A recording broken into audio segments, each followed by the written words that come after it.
ನಮಸ್ಕಾರ ಸ್ನೇಹಿತರೆ, welcome to my YouTube channel Madhu care of Karnadu. So ನಮ್ಮ ಯೂಟ್ಯೂಬ್ ಚಾನಲ್ನಲ್ಲಿ ರೈಡಿಂಗು, ಟ್ರಾವೆಲಿಂಗು ಹಾಗೆ ಹೊಸ ಪ್ಲೇಸ್ಗಳನ್ನು ಎಕ್ಸ್ಪ್ಲೋರ್ ಮಾಡ್ತಕ್ಕಂಥ ವಿಡಿಯೋಗಳು ಬರ್ತಾ ಇರ್ತವೆ. ನೀವು ರೈಡಿಂಗನ್ನು ಇಷ್ಟಪಡೋರಿದ್ರೆ, ಟ್ರಾವೆಲಿಂಗನ್ನು ಇಷ್ಟಪಡೋರಿದ್ರೆ ಹಾಗೆ ಹೊಸ ಪ್ಲೇಸ್ಗಳನ್ನು ನೋಡ್ಬೇಕನ್ನೋ ಇಂಟ್ರೆಸ್ಟ್ ನಿಮಗಿದ್ರೆ ಕೂಡಲೇ ನಮ್ಮ ಚಾನಲನ್ನು ಸಬ್ಸ್ಕ್ರೈಬ್ ಮಾಡಿ. ನಮ್ಮ ಚಾನಲ್ ಬಂದುಬಿಟ್ಟು ಮಧು ಕೇರ್ ಆಫ್ ಕಾರ್ನಾಡು. ಸೊ ನಾನು ಇವತ್ತು ಏನಕ್ಕಪ್ಪ ಇಲ್ಲಿ ಬಂದಿದ್ದೀನಿ ಅಂದರೆ, ಈ ನನ್ನ ಗಾಡಿ ಏನಿದೆ ನೋಡಿ, ಪಲ್ಸರ್ 150 2024 ಮಾಡಲು ತೊಗೊಂಡು 2 ವರ್ಷ ಆಯಿತು. 20,000 ಕಿಲೋಮೀಟರ್ ಓಡಿಸಿದ್ದೀನಿ. ಈ 20,000 ಕಿಲೋಮೀಟರ್ ಓನರ್ಶಿಪ್ ರಿವ್ಯೂವನ್ನು ನಾನು ಇವತ್ತು ಕೊಡೋಕೆ ಬಂದಿದ್ದೀನಿ. ಅಂದರೆ ಈ 20,000 ಕಿಲೋಮೀಟರ್ ಓಡಿಸಿದಾಗ ಇದರಿಂದ ನನಗೆ ಏನು ಅಡ್ವಾಂಟೇಜ್ ಆಯಿತು, ನೆಕ್ಸ್ಟ್ ಏನು ಡಿಸ್ಅಡ್ವಾಂಟೇಜ್ ಆಯಿತು ಎಂಬುದನ್ನು ನಾನು ಇವತ್ತು ಡಿಸ್ಕಷನ್ ಮಾಡೋಣ. ಸೊ ಅದಕ್ಕೂ ಮುಂಚೆ ಇವಾಗ ಮೊದಲು ಈ ಗಾಡಿ ಹೇಗಿದೆ ಎಂಬುದನ್ನು ನೋಡ್ಕೊಂಬರೋಣ ಬನ್ನಿ. ಓಕೆ ಸ್ನೇಹಿತರೆ, ಇದನ್ನು ಒಂದ್ಸರಿ ಫುಲ್ ನೋಡ್ಕೊಂಬಂದ್ಬಿಡೋಣ. ಸೊ ನಾನು ನಿಮ್ಗೆ ಆಗಲೇ ಹೇಳಿದೆ, ಇದು ಪಲ್ಸರ್ 150 2024 ಮಾಡಲು 2024ರಲ್ಲಿ ಗಾಡಿ ಏನು ಅಪ್ಡೇಟ್ ಆಯ್ತು ನೋಡಿ. ಸೊ ಈ ಅಪ್ಡೇಟ್ ಆಗೋಕ್ಕೂ ಮೊದಲು ಇದ್ದಂತಹ ಪೀಸ್ಗಳಲ್ಲಿ ಲಾಸ್ಟ್ ಪೀಸನ್ನು ನಾನು ತೊಗೊಂಡಿರೋದು. ಸೊ ಇದನ್ನೇ ನಾನು ಯಾಕೆ ತೊಗೊಂಡೆ ಅಂತಂದರೆ, ಇದು ಮೇನ್ ರೀಸನ್ ಬಂದುಬಿಟ್ಟು ಈ ಡಿಜಿಟಲ್ ಮೀಟ್ರ್ ಅಲ್ಲ, ಅನಲಾಗ್ ಮೀಟ್ರು. ಸೊ 2024ರಲ್ಲಿ ಡಿಜಿಟಲ್ ಮೀಟ್ರ್ ಬಂತು. ಸೊ ಆ ಡಿಜಿಟಲ್ ಮೀಟ್ರ್ ನೋಡಿ ನನಗೆ ಅದು ಸ್ವಲ್ಪ ಗಾಡಿ ಪಲ್ಸರ್ ಹೊಡೆದಿರೋ ಥರ ನನಗೆ ಅದು ಫೀಲ್ ಅನ್ನಿಸ್ಲಿಲ್ಲ. ಅದಕ್ಕೋಸ್ಕರ ನಾನು ಇದೇ ಗಾಡಿನ ಹುಡುಕಿ ತೊಗೊಂಡೆ. ಸೊ ಇದನ್ನು ನೋಡಿ, ಇದನ್ನು ತೊಗೊಳೋಕೆ ಮೇನ್ ರೀಸನ್ ಏನಂತಂದರೆ, ಇಲ್ಲಿ ಏನಿದೆ ನೀಡಲ್ ಇದೆ ಅಲ್ವಾ, ಈ ನೀಡಲು ಸ್ಟಾರ್ಟ್ ಮಾಡಿದ ಕೂಡಲೇ ಒಂದು ರೌಂಡ್ ಹೋಗಿ ಬರುತ್ತೆ. ನೆಕ್ಸ್ಟ್ ನಾವು ರೈಡ್ ಮಾಡಬೇಕಾದ್ರೆ ಈ ನೀಡಲ್ ಮೂವ್ಮೆಂಟ್ ಆಗುತ್ತಲ್ಲ, ಅದನ್ನು ನೋಡಿದರೆ ನಮ್ಗೆ ಒಂಥರ ಖುಷಿ ಸಿಗುತ್ತೆ. ಜಸ್ಟ್ ಬಿಕಾಸ್ ಆಫ್ ಈ RPM ಮೀಟ್ರಿಗೋಸ್ಕರ ಇದನ್ನು ತೊಗೊಂಡೆ. ನನ್ನ ಗಾಡಿ ಇಲ್ಲಿವರೆಗೂ ಓಡಿರೋದು ಬಂದುಬಿಟ್ಟು 21,457 ಕಿಲೋಮೀಟ್ರ್ ಹೋಗಿದೆ. ನೆಕ್ಸ್ಟ್ ಈ ಮೀಟ್ರಲ್ಲಿ ನೋಡಿದ್ರಲ್ಲ, ಇದು ಅನಲಾಗ್ ಮೀಟ್ರು. ನೆಕ್ಸ್ಟ್ ಇದ್ರ ಹೆಡ್ಲೈಟಿಗೆ ಬರೋಣ.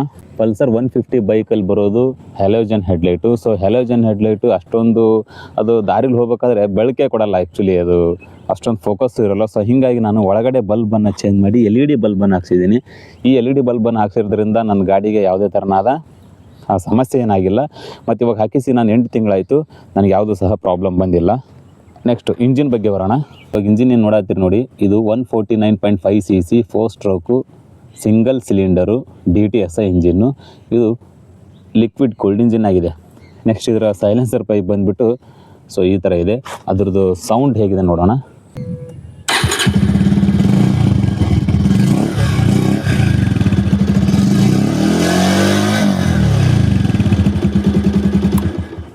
ನೆಕ್ಸ್ಟ್ ಇದರ ಹಿಂದ್ಗಡೆ ಟೈರ್ ಬಂದುಬಿಟ್ಟು ಈ ಥರ ಇದೆ ನೋಡಿ. ಅಂದರೆ 120/80 ಸೆಕ್ಷನ್ನು 17 ಇಂಚ್ ಅಲಾಯ್ ವೀಲು ಇದ್ರ ಹಿಂದ್ಗಡೆ ಟೈರು.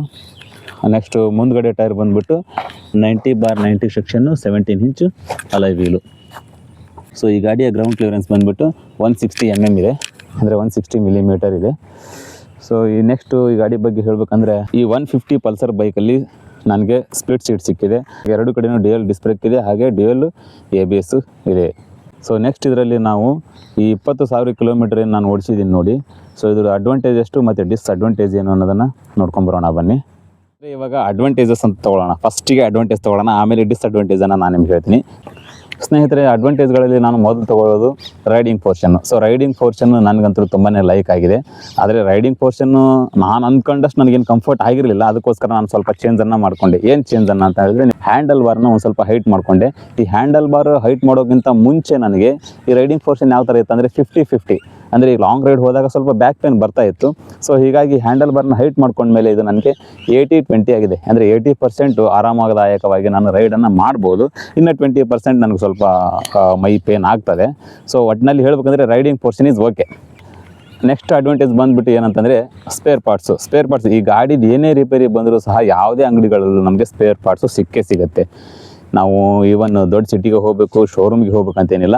ಈವನ್ ಲೋಕಲ್ ಅಂಗಡಿಗಳಲ್ಲೂ ಸಹ ಈ ಗಾಡಿದು ನಮಗೆ ಸ್ಪೇರ್ ಪಾರ್ಟ್ಸು ಸಿಗುತ್ತೆ. ಇದು ಒಂದು ಅಡ್ವಾಂಟೇಜ್ ಅಂತ ನಾವು ತಿಳ್ಕೊಳ್ಳೇಬೇಕು. ಇನ್ನು ನೆಕ್ಸ್ಟ್ ಬಂದುಬಿಟ್ಟು ರೋಡ್ ಪ್ರೆಸೆನ್ಸ್ ಅಂದರೆ ಗಾಡಿ ರೋಡಲ್ಲಿ ಹೋಗ್ತಿರ್ಬೇಕಾದ್ರೆ ಒಳ್ಳೆ ಲುಕ್ಕಲ್ಲಿದೆ, ನೋಡೋರಿಗೆ ತುಂಬ ಲುಕ್ಕಾಗಿ ಕಾಣ್ತದೆ.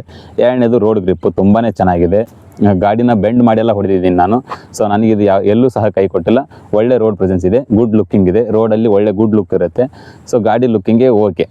ಈ ಅಡ್ವಾಂಟೇಜ್ಗಳಲ್ಲಿ ಇನ್ನೊಂದು ಮೇನ್ ಪಾರ್ಟ್ಸ್ ಏನಂತ ಅಂದರೆ ರಿಲಯಬಲ್ ಇಂಜಿನ್ ಅಂತ ಏನಂದರೆ, ಈ ಇಂಜಿನ್ನು ನಮಗೆ ಎಷ್ಟು ಕಿಲೋಮೀಟರ್ವರೆಗೂ ಸಪೋರ್ಟ್ ಕೊಡುತ್ತೆ, ಅಂದರೆ 1 ಡೇಗೆ ನಾವು ಎಷ್ಟು ಕಿಲೋಮೀಟರ್ವರೆಗೂ ಹೋಗ್ಬೋದು ಅಂತ ಹೇಳಿ.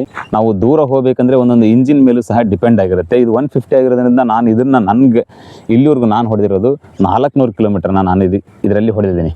ಅಂದರೆ ನಾನ್ ಸ್ಟಾಪ್ ಅಲ್ಲ, ಅಟ್ಲೀಸ್ಟ್ ಒಂದು 3 ಸ್ಟಾಪ್ ತೊಗೊಂಡು 400 ಕಿಲೋಮೀಟರ್ ನಾನು ಹೊಡೆದಿದ್ದೀನಿ. ಸೊ ಇದು ನನಗೆ ಇಂಜಿನ್ ಎಲ್ಲೂ ಕೈ ಕೊಟ್ಟಿಲ್ಲ. ನೆಕ್ಸ್ಟ್ ಇನ್ನೂ ಒಂದು ಅಡ್ವಾಂಟೇಜ್ ಏನಪ್ಪ ಅಂತಂದರೆ, ನಾವು ತುಂಬ ಸ್ಪೀಡ್ ಆಗಬೇಕಾದ್ರೆ ಗಾಡಿ ಶೇಕ್ ಆಗಲ್ಲ ಮತ್ತು ವೈಬ್ರೇಷನ್ ಆಗಲ್ಲ. ಒಳ್ಳೆ ರೋಡ್ ಗ್ರಿಪ್ ಆಗಿ ಗಾಡಿ ಹೋಗ್ತದೆ. ಯಾವುದೇ ಥರನಾದ ಶೇಕು ಆಗಿಲ್ಲ ನನಗೆ, ಇದುವರೆಗೂ ಯಾವುದೇ ಥರನಾಗಿ ವೈಬ್ರೇಷನ್ನು ಸಹ ಬಂದಿಲ್ಲ. ನಾನು ನಿಮ್ಗೆ ಏನು ಹೇಳ್ತಾ ಇದ್ದೀನಿ ಅಂತಂದರೆ, ಇವಾಗ ಈ ಗಾಡಿ ತೊಗೊಂಡ್ಮೇಲೆ ನಾನು ಅಡ್ವಾಂಟೇಜು ಡಿಸ್ಅಡ್ವಾಂಟೇಜ್ ಅಂತ 2 ಕಲಮ್ ಮಾಡಿದ್ದೆ. ಓಕೆ, ಅಡ್ವಾಂಟೇಜ್ಗಳನ್ನೆಲ್ಲ ಇಲ್ಲಿವರೆಗೂ ಹೇಳಿದೆ. ಇನ್ನು ಡಿಸ್ಅಡ್ವಾಂಟೇಜ್ ಇದೆ ನೋಡಿ. ಆ ಅಡ್ವಾಂಟೇಜ್ ಏನು ಮಾಡಿದ್ದೀನಲ್ಲ ಅದಕ್ಕಿಂತ 2 ಪಟ್ಟು ಡಿಸ್ಅಡ್ವಾಂಟೇಜ್ ಇದ್ದಾವೆ. ಅವು ಏನಂತದನ್ನು ಹೇಳ್ತೀನಿ ನೋಡಿ. ಸೊ ಫಸ್ಟ್ ಬಂದುಬಿಟ್ಟು ಪಲ್ಸರ್ ಗಾಡೀಲಿ ಯಾರನ್ನಾದರೂ ಕೇಳಿದ್ರೆ ಡಿಸ್ಅಡ್ವಾಂಟೇಜ್ ಏನಪ್ಪ ಹೇಳ್ತಾರೆ ಅಂತಂದರೆ, ಫಸ್ಟ್ ಹೇಳೋದು ಥಿಂಕ್ ಮಾಡಿ, ಹೆಡ್ಲೈಟು ಫಸ್ಟು. ಇದು ಆ್ಯಕ್ಚುಲಿ ಡಿಸ್ಅಡ್ವಾಂಟೇಜ್ ಹೇಳೋಕ್ಕೆ ನನಗೆ ಯಾಕೆ ಅಷ್ಟು ಖುಷಿ ಆಗುತ್ತೆ ಅಂದರೆ, ನನಗೆ ಅಡ್ವಾಂಟೇಜ್ಗಿಂತ ಡಿಸ್ಅಡ್ವಾಂಟೇಜ್ಗಳೇ ಜಾಸ್ತಿ ಕಾಣ್ತಾವೆ ಇದರಲ್ಲಿ. Headlight, so headlight halogen headlight. ಈ ಪಲ್ಸರ್ ಗಾಡಿ ಹಣೆ ಬರನೇ ಅಷ್ಟು ಅನ್ಸ್ಬಿಡುತ್ತೆ. ಈಗೆಲ್ಲ ಬಂದಿದ್ದಾವೆ ಅಪ್ಡೇಟೆಡ್ ಪಲ್ಸರ್ ಗಾಡೀಸು, ಹೆಡ್ಲೈಟ್ ಎಲ್ಲ LED ಹೆಡ್ಲೈಟ್ ಕೊಟ್ಟಿದ್ದಾರೆ, ಓಕೆ, ಬಟ್ ಆ ಲುಕ್ ನನಗೆ ಇಷ್ಟ ಆಗಲಿಲ್ಲ. ಆದರೆ ಹಳೆ ಗಾಡೀಲಿ ಮೊದಲು ಬಂದಿರೋದಂದರೆ ಹೆಡ್ಲೈಟ್ ಸಮಸ್ಯೆ. ಸೊ ಹ್ಯಾಲೋಜನ್ ಹೆಡ್ಲೈಟು ಬೆಳಕನ್ನು ಕೊಡಲ್ಲ. ಹ್ಯಾಂಡಲ್ ಬಾರು, ನಾನು ನಿಮ್ಗೆ ಆಗಲೇ ಹೇಳಿದೆ, ಓಲ್ಡ್ ಹ್ಯಾಂಡಲ್ ಬಾರ್ ನನಗೆ 50-50 ಆಗಿತ್ತು. ಅಂದರೆ ಈ ಬೈಕ್ ನನಗೆ ಕಮ್ಯೂಟರ್ ಆಗಿ ಯೂಸ್ ಮಾಡ್ಬೋದು, ಲಾಂಗ್ ರೈಡ್ ಆಗಿ ಯೂಸ್ ಮಾಡ್ಬೋದು, ಆಫೀಸಿಗಾದರೂ ಯೂಸ್ ಮಾಡ್ಬೋದು, ಮಲ್ಟಿಪಲ್ ಯೂಸ್ ಆಗಿ ಈ ಗಾಡಿ ಇದೆ. ಸೊ ನಾನು ಆಲ್ಮೋಸ್ಟ್ ಅಲ್ಲಿ ಈ ಗಾಡಿನ ಯೂಸ್ ಮಾಡೋದು ಲಾಂಗ್ ರೈಡ್ ಹೋದಾಗ. ಸೊ ಹಳೆ ಹ್ಯಾಂಡಲ್ ಬಾರ್ ಏನಿತ್ತಲ್ಲ ಅದರಿಂದ ನನಗೆ ಬ್ಯಾಕ್ ಪೇನ್ ತುಂಬಾ ಬರ್ತಾಯಿತ್ತು. ಅಂದರೆ ಹ್ಯಾಂಡಲ್ ಬಾರ್ ಸ್ವಲ್ಪ ಡೌನಲ್ಲಿತ್ತು, ಅದರಿಂದ ನನಗೆ ಸ್ವಲ್ಪ ಈ ಥರ ಬಾಗಬೇಕಿತ್ತಲ್ಲ, ಹೀಗಾಗಿ ನನಗೆ ಅದು ಹ್ಯಾಂಡಲ್ ಬಾರ್ ಇಷ್ಟ ಆಗಲಿಲ್ಲ. ಇದಕ್ಕಾಗಿ ನಾನು ಅದನ್ನು ತೆಗೆಸಿ ಹ್ಯಾಂಡಲ್ ಬಾರ್ನ ರೈಸ್ ಮಾಡಿಸಿದೆ. ಈಗ ನನಗೆ ಓಕೆ, ಸ್ವಲ್ಪ ಹ್ಯಾಂಡಲ್ ಬಾರ್ ಹೈಟ್ ಆಗಿದೆ ಅಲ್ವಾ, ಲಾಂಗ್ ರೈಡಿಗೆ ಯಾವುದೇ ಸಮಸ್ಯೆ ಇಲ್ಲ. ಡಿಸ್ಅಡ್ವಾಂಟೇಜಲ್ಲಿ ಹೇಳ್ಬೇಕಂದ್ರೆ ಹಳೆ ಹ್ಯಾಂಡಲ್ ಬಾರ್ ನನಗೆ ಡಿಸ್ಅಡ್ವಾಂಟೇಜ್, ಅದು ನನಗೆ ಲೈಕ್ ಇರಲಿಲ್ಲ. ಸ್ನೇಹಿತರೆ, ಗಾಡಿನ ತೊಗೊಂಡು ಒಂದು 3 ಸರ್ವಿಸ್ ಆಗೋವರೆಗೂ ಗಾಡಿ ಪಿಕಪ್ ಬರಲ್ಲ. ಅಟ್ಲೀಸ್ಟ್ ಒಂದು 3ರಿಂದ 4 ಸರ್ವಿಸ್ ಆಗಬೇಕು, ಆವಾಗ ಗಾಡಿ ಸ್ವಲ್ಪ ಪಿಕಪ್ಪಿಗೆ ಬರ್ತದೆ. ಇತರೆ ಸ್ಪೋರ್ಟ್ಸ್ ಗಾಡಿ ಅಂತ ಏನು ಕಂಪೇರ್ ಮಾಡಿಬಿಡಿ, ಇತರೆ 150cc ಬೈಕ್ಗಳಿಗೆ ಕಂಪೇರ್ ಮಾಡಿದರೆ ಈ 150cc ಬೈಕಲ್ಲಿ ಪಿಕಪ್ ತುಂಬಾ ಕಡಿಮೆ. ಅಂದರೆ ನಮ್ಗೆ ಅಂಥ ಲೈಕ್ ಆಗೋಂಥ ಪಿಕಪ್ ಏನು ಸಿಗಲಿಲ್ಲಪ್ಪ ಇದರಲ್ಲಿ. ಆದರೆ ಒಂದು ಸಮಸ್ಯೆ ಬಂತು, ಆ ಸಮಸ್ಯೆ ಬಂದಾಗ ಅದನ್ನು ಸಾಲ್ವ್ ಮಾಡಿದೆ. ಸೊ ಅದನ್ನು ಸಾಲ್ವ್ ಮಾಡಿದ್ಮೇಲೆ ಪಿಕಪ್ ಚೆನ್ನಾಗೇ ಬಂತು. ಆ ಸಮಸ್ಯೆ ಏನು ಅನ್ನೋದನ್ನು ಆಮೇಲೆ ಹೇಳ್ತೀನಿ. ಸೊ ಡಿಸ್ಅಡ್ವಾಂಟೇಜಲ್ಲಿ ಪಿಕಪ್ ಪ್ರಾಬ್ಲಮ್ ಅಂತ ತೊಗೊಳ್ತಿದ್ದೀನಿ ನಾನು. ಒಂದು 3 to 4 ಸರ್ವಿಸ್ ಆಗೋವರೆಗೂ ಅಷ್ಟೊಂದು ಹೆಚ್ಚಿಗೆ ಪಿಕಪ್ಪು ಇರಲ್ಲ ಗಾಡಿ. ಸೊ ಇವಾಗಲೂ ನನಗೆ ಅಷ್ಟೊಂದು ಪಿಕಪ್ ಅಂತ ಏನಿಲ್ಲ. ಲಾಂಗ್ ರೈಡ್ ಹೋಗ್ಬೇಕಾದ್ರೆ ಸ್ವಲ್ಪ ಒಳ್ಳೆ ರನ್ ಆಗ್ತದೆ, ಆದರೆ ಪಿಕಪ್ ಸ್ವಲ್ಪ ಸಮಸ್ಯೆ ಆಗುತ್ತೆ. ಈ ಡಿಸ್ಅಡ್ವಾಂಟೇಜ್ಗಳಲ್ಲಿ ನಾನು ಏನೇನು ಸೇರಿಸ್ಕೊಂಡಿದ್ದೀನಿ ಅಂತಂದರೆ, ನನಗೆ ಈ 20,000 ಕಿಲೋಮೀಟ್ರ್ ಒಳಗೆ ಏನೇನು ಸಮಸ್ಯೆ ಬಂತು ಅನ್ನೋದು ಅದನ್ನು ಸೇರಿಸ್ಕೊಂಡಿನಿ. ಈಗ ಫಸ್ಟಿಗೆ ಬಂದುಬಿಟ್ಟು ಹೆಡ್ಲೈಟಿಂದ ಹೇಳಿದೆ, ಹ್ಯಾಂಡಲ್ ಬಾರಿಂದ ಹೇಳಿದೆ, ಆಮೇಲೆ ಪಿಕಪ್ಪಿಂದ ಹೇಳಿದೆ. ಇದರಾಗೂ ನನಗೆ ಇನ್ನೂ ಸಮಸ್ಯೆಗಳು ಬಂದವು. ಇಷ್ಟ ಸಮಸ್ಯೆ ಅಲ್ಲ, ಎಷ್ಟು ಸಮಸ್ಯೆ ಅಂದರೆ ಆಗಲೇ ನಾನು ನಿಮಗೆ ಹೇಳಿದೆ, ರಿಲಯಬಲ್ ಇಂಜಿನ್ ಅಂದರೆ 400 ಕಿಲೋಮೀಟ್ರ್ವರೆಗೂ ಹೋಗಿದ್ದೀನಿ, ನನಗೆ ಇಂಜಿನಲ್ಲಿ ಯಾವುದೇ ಸಮಸ್ಯೆ ಆಗಿಲ್ಲ ಅಂತ ಹೇಳಿದೆ. ಬಟ್ ಆದರೆ ಒಂದು ಸಮಸ್ಯೆ ಬಂತು. ಯಾವ ಥರ ಸಮಸ್ಯೆ ಆಗಿತ್ತು ಅಂದ್ರೆ, ನನಗೆ ಒಂದು ದಿನ 300 ಕಿಲೋಮೀಟ್ರ್ ನಾನ್ ಸ್ಟಾಪ್ ಹೊಡೆದಿದ್ದೆ.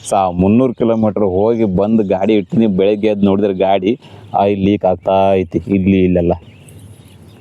ಅದು ಆ್ಯಕ್ಚುಲಿ ನನ್ನ ಮಿಸ್ಟೇಕ್. ನಾನೇನು ಮಾಡಿದ್ದೆ ಅಂತಂದರೆ, ಒಂದು 200 ಕಿಲೋಮೀಟ್ರ್ 150 ಕಿಲೋಮೀಟ್ರ್ ಆಗಿತ್ತು. ಅಂದರೆ ಫಸ್ಟ್ ಟೈಮ್ ನಾನು ಎಲ್ಲೋ ಒಂದು ಥರ ರೈಡ್ ಹೋದಾಗ ಗಾಡಿ 100-150 ಕಿಲೋಮೀಟ್ರ್ ಹೊಡೆದಾಗ ನಿಲ್ಲಿಸಿ ನೀರನ್ನು ಹಾಕಿದ್ದೆ. ನಾನು ಇಂಜಿನ್ಗೆ ಹೀಟಾಗಿರ್ತದಲ್ಲ, ಅದಕ್ಕೆ ನಿಲ್ಲಿಸಿ ನೀರನ್ನು ಹಾಕಿದ್ದೆ. ಅದೆಲ್ಲ ಆ್ಯಕ್ಚುಲಿ ಮಾಡಬಾರ್ದಂತೆ. ಆ ಥರ ಮಾಡಿದಕ್ಕೆ ನಂದು ಆವಾಗಿನ ಸಮಸ್ಯೆ ಒಂದ್ಸರಿ 300 ಕಿಲೋಮೀಟ್ರ್ ಹೊಡೆದಾಗ ಬಂತು ಅಷ್ಟೇ. ಅದು ನಾನು ಮಾಡಿರೋ ಮಿಸ್ಟೇಕ್. ಇಲ್ಲಾಂದರೆ ಇಂಜಿನ್ ಓಕೆ. ಆದರೆ ನನಗೆ ಬಂದಿರೋ ಒಂದು ಪ್ರಾಬ್ಲಮನ್ನು ನಾನು ಹೇಳ್ತಾ ಇದ್ದೀನಿ. 300 ಕಿಲೋಮೀಟ್ರ್ ಹೊಡೆದ ಮೇಲೆ ಗಾಡಿ ಇಂಜಿನ್ ಲೀಕ್ ಆಗ್ತಾಯಿತ್ತು. ಸೊ ಈ ಸುಮಾರು ಇಲ್ಲಿ ಇದು ಮತ್ತು ಇದು ಇರುತ್ತಲ್ಲ, ಮೇಲ್ಗಡೆ ಮತ್ತು ಕೆಳಗಡೆ ಒಂದು ಪೋರ್ಷನ್ ಇರುತ್ತಲ್ಲ, ಆ ಪೋರ್ಷನ್ ಮಧ್ಯದಿಂದ ಇಂಜಿನ್ನು ಮತ್ತು ಇದೇನಿದೆ ನೋಡಿ, ಈ ಸೈಡ್ ಒಂದು ಪೋರ್ಷನ್ ಇರ್ತದಲ್ಲ, ಇಲ್ಲಿಂದ ಇಂಜಿನ್ನು ಲೀಕ್ ಆಗಕತ್ತು. ಸೊ ಇದು ನಂದು ಒಂದು ಪ್ರಾಬ್ಲಮ್ ಬಂದೈತಿ. ನೆಕ್ಸ್ಟ್ ಇದಾದಮೇಲೆ ಇನ್ನೊಂದು ಪ್ರಾಬ್ಲಮ್ ಬಂತು. ಆ್ಯಕ್ಚುಲಿ ಇದು ಸೆನ್ಸರ್ ಗಾಡಿ ಆಗಿರೋದ್ರಿಂದ ಶೋರೂಮಲ್ಲಿ ಆಗಾಗ ಇದನ್ನು ಸೆನ್ಸರ್ನ ಅಪ್ಡೇಟ್ ಮಾಡಿಸ್ಬೇಕಂತ ನಾನು ಮಾಡಿಸ್ಲೇ ಇಲ್ಲ.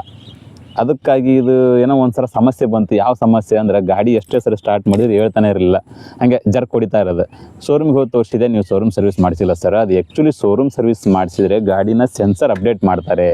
ಸೆನ್ಸರ್ ಅಪ್ಡೇಟ್ ಮಾಡಿಲ್ಲ ಅಂದರೆ ECU ಹೋಗ್ತದೆ. ECU ಹೋದರೆ ಗಾಡಿ ಸ್ಟಾರ್ಟ್ ಆಗೋಲ್ಲ. ನನಗೆ ಅದೇ ಸಮಸ್ಯೆ ಬಂದಿದ್ದು. ಈ ಗಾಡಿ ತೊಗೊಂಡ್ಮೇಲೆ ನನಗೆ ECU ಡಮಾರ್. ಇದೇನು ಸುಮಾರು ಭಾಳ ಅಂದ್ರೆ ಒಂದು 20,000 ಕಿಲೋಮೀಟ್ರ್ ಆಗಿತ್ತು ನೋಡಿರಿ, ಆವಾಗ ECU ಡಮಾರು. ಸೊ ಆ ECU ಹೇಗಿದೆ ಅನ್ನೋದನ್ನು ತೋರಿಸ್ತೀನಿ ನೋಡಿ ನಿಮಗೆ. ಇದೇ ECU ಇಲ್ಲಿದೆ ನೋಡಿ, ಇದೆ.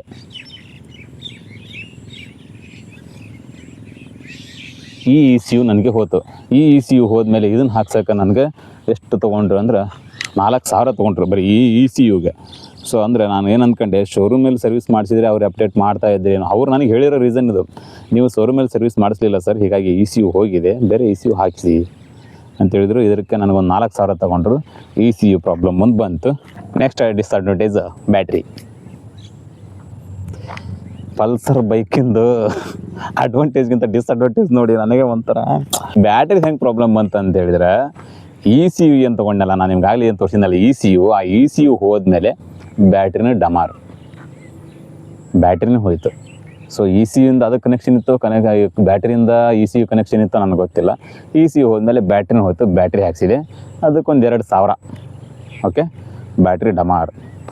ನೆಕ್ಸ್ಟ್ ಈ ಬೈಕ್ದು ಡಿಸ್ಅಡ್ವಾಂಟೇಜಸ್ ಏನಂದ್ರೆ, ಇದ್ರಾಗ ಚಾರ್ಜಿಂಗ್ ಸಾಕೆಟ್ ಇಲ್ಲ, ಅದು ಗೊತ್ತಿದ್ದು ತೊಗೊಂಡನಿ.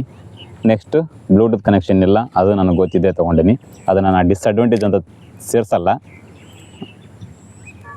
ಓಕೆ, ನೆಕ್ಸ್ಟ್ ಅದಾದಮೇಲೆ ಇದ್ರದ್ದು ಇನ್ನೂ ಒಂದು ನಾನು ನಿಮ್ಗೆ ಅಡ್ವಾಂಟೇಜ್ ಒಳಗೆ ಇನ್ನೊಂದು ಬಿಟ್ಟೆ ನಿಮ್ಗೆ ನಾನು. ಮೇಂಟೆನೆನ್ಸ್ ಹೆಂಗಪ್ಪ, ಒಂದು ಸಲ ಸರ್ವಿಸ್ ಮಾಡಿಸಿದ್ರೆ ಒಂದು 1,200 ಇಲ್ಲ 2,000 ರೂಪಾಯಿ ಒಳಗೆ ಆಗಿಬಿಡುತ್ತೆ. 2,000 ರೂಪಾಯಿ ಭಾಳ ಆಯ್ತು. 1,000 ರೂಪಾಯಿ, 1,100 ರೂಪಾಯಿ, 200 ರೂಪಾಯಿದೊಳಗೆ ಆಗಿಬಿಡುತ್ತೆ. ಇದು ಮೇಂಟೆನೆನ್ಸ್ ಚಾರ್ಜ್ ಭಾಳ ಕಡಿಮೆ. ನೆಕ್ಸ್ಟ್ ನಾನು ಒಳ್ಳೆ ಕೆಲಸ ಮಾಡಿರೋದು ಏನಂದ್ರೆ, ಬಜಾಜ್ ಆಯಿಲನ್ನು ಚೇಂಜ್ ಮಾಡಿಸಿಲ್ಲ. ಸೊ ಇದರಲ್ಲಿ ನಾನು ನಿಮ್ಗೆ ಏನು ಹೇಳಕ್ಕೆ ಬಂದೆ ಅಂದ್ರೆ, 20,000 ಕಿಲೋಮೀಟ್ರ್ ಓಡಿಸಿದ್ದೀನಲ್ಲ ನಾನು ಆ ಗಾಡಿ, ನನಗಂತೂ ಗಾಡಿ ಓಕೆ. ಯಾವ ಥರ ಅಂದರೆ, ಈ ಅಡ್ವಾಂಟೇಜು ಮತ್ತು ಡಿಸ್ಅಡ್ವಾಂಟೇಜ್ಗಳನ್ನು ನೋಡಿಕೊಂಡು ತೊಗೊಳ್ಳೋದು ಬಿಡೋದು ನಿಮಗೆ ಬಿಟ್ಟಿರೋ ವಿಚಾರ. ಸೊ ನನಗೆ ಕಂಪೇರ್ ಮಾಡಿ ಹೇಳ್ಬೇಕಂದ್ರೆ ನನಗಿದು ಓಕೆ. ನಾನು ಇದನ್ನು ಯಾವ ಥರ ಓಕೆ ಮಾಡಿದೆ ಅಂತ ಹೇಳ್ತಂದರೆ, ಒಬ್ಬ ಮಿಡಲ್ ಕ್ಲಾಸ್ ಫ್ಯಾಮಿಲಿ ಅವ್ನಿಗೆ ಅಟ್ಲೀಸ್ಟ್ ಒಂದು ಒಳ್ಳೆ ಗಾಡಿ ತೊಗೋಬೇಕನ್ನೋ ಆಸೆ ಇರುತ್ತೆ. ಅದು ಕಂಪೇರ್ ಮಾಡಿದರೆ 150cc ನಮಗೆ ಬೆಟರ್. ಮನೆ, ಆಫೀಸು, ಹೊಲ, ಫ್ರೆಂಡ್ಸು, ಈ ಥರ ಎಲ್ಲನೂ ನಾವು ವಿಚಾರ ಮಾಡಿನೇ ತೊಗೋಬೇಕಾಗುತ್ತೆ. ಅದಕ್ಕೋಸ್ಕರ ನಾನು ಇದನ್ನು ತೊಗೊಂಡೆ. ಅದೇ ರೀತಿ ನನಗೊಂದು ಸ್ವಲ್ಪ ಎಲ್ಲಿ ಅನ್ಕಂಫರ್ಟೇಬಲ್ ಇತ್ತು ಅಲ್ಲಿ ನಾನು ಸ್ವಲ್ಪ ಚೇಂಜ್ ಮಾಡ್ಕೊಂಡೆ. ಹ್ಯಾಂಡಲ್ ಬಾರ್ ಆಯಿತು, ನೆಕ್ಸ್ಟು ಒಟ್ಟು ಯಾವುದ್ರಲ್ಲೂ ನಮಗೆ ಯಾವುದು ಅನ್ಕಂಫರ್ಟೇಬಲ್ ಅನ್ಸುತ್ತೋ ಅದನ್ನು ಕಂಫರ್ಟೇಬಲ್ ಮಾಡ್ಕೋಬೇಕು. ಅದಕ್ಕೋಸ್ಕರ ನನಗಿದು ಲಾಂಗ್ ರೈಡ್ಗೆ ಬರುತ್ತೆ, ಮನೆ ಯೂಸ್ಗೆ ಬರುತ್ತೆ, ಹೊಲಕ್ಕೆ ಬರುತ್ತೆ, ಆಫೀಸಿಗೆ ಬರುತ್ತೆ. ಹೀಗಾಗಿ ನಾನು ಈ ಗಾಡಿನ ತೊಗೊಂಡೆ. ನೆಕ್ಸ್ಟ್ ಮೇಂಟೆನೆನ್ಸ್ ಚಾರ್ಜ್ ಕಡಿಮೆ. ನೆಕ್ಸ್ಟ್ ಇದರಲ್ಲಿ ನಾನು ಆಯಿಲನ್ನು ಯಾವತ್ತೂ ಚೇಂಜ್ ಮಾಡಿಸಿಲ್ಲ, ಆ ಬಜಾಜ್ ಕಂಪ್ನಿ ಆಯಿಲನ್ನೇ ಯೂಸ್ ಮಾಡ್ತಾಯಿದ್ದೀನಿ. ನೆಕ್ಸ್ಟ್ ನನಗೆ ಇದುವರೆಗೂ 20,000 ಕಿಲೋಮೀಟ್ರ್ ಓಡಿಸಿದ್ರು ಯಾವುದೇ ಥರನಾದ ಚೈನ್ ಸಾಕೆಟ್ ಪ್ರಾಬ್ಲಮ್ ಬರಲಿಲ್ಲ. ಅಂದರೆ ಅದು ಗಾಡಿ ಓಡಿಸೋದ್ರ ಮೇಲೆ ಡಿಪೆಂಡ್ ಆಯಿತು ಅಥವಾ ಅದೇನು ಗೊತ್ತಿಲ್ಲ. ಬಟ್ ನಾನು ಸುಮಾರು ಸರಿ ಬರೀ ಲಾಂಗ್ ರೈಡ್ಗಳನ್ನು ಹೊಡೆದಿದ್ದೀನಲ್ಲ, ನನಗೆ ಎಲ್ಲಿಯೂ ಸಹ ಚೈನ್ ಸಾಕೆಟ್ ಸಮಸ್ಯೆ ಬಂದಿಲ್ಲ. ಅದಾದಮೇಲೆ ನನಗೆ ಇಷ್ಟ ರೀ, ನಾನು ಬಂದಿರೋ ಮೇನ್ ಸಮಸ್ಯೆ ಅಂದರೆ ಇದು ಗಾಡಿ ಜಾಸ್ತಿ ಹೊಡೆದಾಗ ಇಲ್ಲಿ ಇಂಜಿನ್ ಆಯಿಲ್ ಲೀಕ್ ಆಗಿದ್ದು ಬಿಟ್ಟರೆ ಸೆನ್ಸರ್ ಅಪ್ಡೇಟ್ ಮಾಡಲಿಲ್ಲ ಅಂಥೇಳಿ ECU ಹೋಯಿತು. ECU ನಂತರ ಬ್ಯಾಟ್ರಿ ಹೋಯಿತು. ಇದಿಷ್ಟ ನನ್ನ ಸಮಸ್ಯೆ ಬಂದಿರೋದು, ಬಿಟ್ಟರೆ ಬೇರೆ ಎಲ್ಲೂ ಸಮಸ್ಯೆ ಬರಲಿಲ್ಲ. ನಾನು ಎಷ್ಟೇ ದೂರ ಹೋದ್ರೂ ಗಾಡಿ ಈವನ್ ಪಂಚರ್ ಆದರೂ ಸಹ ಒಂದು 30 ಕಿಲೋಮೀಟ್ರ್ ಹೋಗೈತಿ ಗಾಡಿ ಮುಂದೆ. 30 ಕಿಲೋಮೀಟ್ರ್ ಹೋದ ಮೇಲೆ ಏರ್ ಹಾಕ್ಸೋಕೆ ಹೋದಾಗ ಗೊತ್ತಾಗೈತಿ ಪಂಚರ್ ಆಗೈತಿ ಅಂತೇಳಿ. ಸೊ ಅಲ್ಲೇನೇ ಪಂಚರ್ ತೆಗಿಸಿ ಮತ್ತೆ ಪಂಚರ್ ಹಾಕ್ಸೈತಿ. ಬಿಟ್ಟರೆ ನನಗೆ ಯಾವುದು ಸಮಸ್ಯೆ ಕಂಡು ಬರಲಿಲ್ಲಪ್ಪ. ಇದು ಮಿಡಲ್ ಕ್ಲಾಸ್ ಫ್ಯಾಮಿಲಿಗೆ ಈ ಗಾಡಿ ಓಕೆ. ಆಫ್ ರೋಡ್ಗೂ ಓಕೆ, ಆನ್ ರೋಡ್ಗೂ ಓಕೆ. ನಾನು ಯೂಟ್ಯೂಬ್ ವೀಡಿಯೋದಲ್ಲಿ ನೀವೆಲ್ಲ ನೋಡೇ ಇರ್ತೀರ. ಆಫ್ ರೋಡು ಮಾಡಿದ್ದೀನಿ, ಆನ್ ರೋಡು ಮಾಡಿದ್ದೀನಿ, ಎಲ್ಲದರಲ್ಲೂ ನಡೀತದೆ ಗಾಡಿ. ಹೊಲಕ್ಕೂ ಹೋಗಿ ಬರ್ತದೆ ಗಾಡಿ, ಲಾಂಗ್ ರೈಡಿಗೆ ಹೋಗಿ ಬರುತ್ತೆ, ಆಫೀಸಿಗೆ ಹೋಗಿ ಬರುತ್ತೆ. ಸೊ ಎಲ್ಲೆಲ್ಲಿ ಅನ್ಕಂಫರ್ಟೇಬಲ್ ಇದೆ, ಹ್ಯಾಂಡಲ್ ಬಾರು, ಹೆಡ್ಲೈಟು, ಈ ಥರ ನಿಮ್ಗೆ ಎಲ್ಲಿ ಅದು ಸರಿ ಅನ್ಸಂಗಿಲ್ಲ ಅಲ್ಲಿ ನೀವು ಸ್ವಲ್ಪ ಅದನ್ನು ಅಪ್ಡೇಟ್ ಮಾಡ್ಕೊಂಬಿಟ್ರೆ ಗಾಡಿ overall okay middle class family ಅವರಿಗೆ. ಗಾಡಿ ಯಾವುದೇ ತೊಗೊಂಡ್ರು ನಾವು ಅದನ್ನು ಯಾವ ಥರ ಮೇಂಟೈನ್ ಮಾಡ್ತೀವಿ ಅನ್ನೋದ್ರ ಮೇಲೆ ಇರುತ್ತೆ. ಸೊ ಈ 20,000 ಕಿಲೋಮೀಟ್ರಲ್ಲಿ ಇದು ನಾನಾಗೆ ಮಾಡ್ಕೊಂಡಿರೋ ಮಿಸ್ಟೇಕಿಂದ ಗಾಡಿ ನನಗೆ ರಿಪೇರಿಗೆ ಬಂದಿದ್ದು ಬಿಟ್ಟರೆ, ನಾನಾಗೆ ಸರಿಯಾಗಿ ಮೇಂಟೈನ್ ಮಾಡ್ಕೊಂಡಿದ್ರೆ ಅದು ಇನ್ನೂ ಚೆನ್ನಾಗೇ ಬರ್ತಿತ್ತು. ಈ ECU ಬ್ಯಾಟ್ರಿ ಪ್ರಾಬ್ಲಮ್ ಅದೆಲ್ಲ ನಾನು ಮಾಡ್ಕೊಂಡಿರೋದು. ಬಟ್ ಓಕೆ, ಓವರಾಲ್ ಹೇಗೆ ಹೇಳ್ಬೇಕಂದ್ರೆ ಗಾಡಿ ನನಗಂತೂ ಓಕೆ. 150cc, 1,56,000 ರೂಪಾಯಿ ಮಿಡಲ್ ಕ್ಲಾಸ್ ಫ್ಯಾಮಿಲಿಗೆ, ಟೂರಿಂಗ್ಗೆ, ಹೊಲಕ್ಕೆ, ಮನೆಗೆ, ಆಫೀಸಿಗೆ, ಸಂಬಂಧಿಕರು, ಬೀಗರು, ಬಿಜ್ಜರು ಎಲ್ಲ ಕಡೆನೂ ಗಾಡಿ ಓಕೆ. Triple ರೈಡಿಗೆ okay. ನಂದು ಇದು ಸ್ಪ್ಲಿಟ್ ಸೀಟಿಗೆ ಡಬಲ್ ಮಂದಿ ಹೋಗ್ತೀವಿ ಅಷ್ಟೇ. ಅರ್ಜೆಂಟ್ ಇತ್ತಂದ್ರೆ ನಡು ಒಬ್ಬನು ತುರಿಕೊಂಡು ಹೋಗ್ತೀವಿ. ಸಿಂಗಲ್ ಸೀಟ್ ಇತ್ತಂದ್ರೆ ಟ್ರಿಬಲ್ ಮಂದಿ ಆರಾಮಾಗಿ ಹೋಗ್ಬೋದು. ಸೊ ಇದು ನೋಡಿ friends, 20,000 kilometre ownership review. So ಇದು ಹೇಗಿತ್ತು ಅನ್ನೋದನ್ನು ನೀವು ತಿಳಿಸಿ. ಓಕೆ ಫ್ರೆಂಡ್ಸ್, ಈ ರಿವ್ಯೂ ನೋಡಿದ ಮೇಲೆ ನಿಮ್ಗೇನು ಅನ್ನಿಸ್ತು ಅದನ್ನು ಕಮೆಂಟ್ ಬಾಕ್ಸಲ್ಲಿ ತಿಳಿಸಿ. ನಿಮ್ಮ ಹತ್ರ ಯಾವ ಗಾಡಿ ಇದೆ ಅದನ್ನು ನೀವು ಯಾವ ಥರ ಯೂಸ್ ಮಾಡ್ತೀರಿ ಅನ್ನೋದನ್ನು ಕಮೆಂಟ್ ಸೆಕ್ಷನಲ್ಲಿ ತಿಳಿಸಿ. ಸೊ ಮುಂದಿನ ವೀಡಿಯೋಗಾಗಿ ಕಾಯ್ತಾಯಿರಿ. ನಮ್ಮ ಯೂಟ್ಯೂಬ್ ಚಾನಲ್ ಬಂದುಬಿಟ್ಟು ಮಧು ಕೇರ್ ಆಫ್ ಕರ್ನಾಡು. ಹೀಗೆ ಒಳ್ಳೊಳ್ಳೆ ವೀಡಿಯೋಗಳು ಬರ್ತಾ ಇರ್ತವೆ. ನಿಮ್ಮ ಸಪೋರ್ಟ್ ಇದ್ದರೆ ಇದಕ್ಕಿಂತ ಇನ್ನೂ ಚೆನ್ನಾಗಿರೋ ವೀಡಿಯೋಗಳನ್ನು ಮಾಡೋಣ. 20,000 ಕಿಲೋಮೀಟ್ರ್ ಓನರ್ಶಿಪ್ ರಿವ್ಯೂ ಈ ಥರ ಇದೆ. ಮತ್ತೆ ಮುಂದಿನ ವೀಡಿಯೋದಲ್ಲಿ ಸಿಗೋಣ. ನಮಸ್ಕಾರ.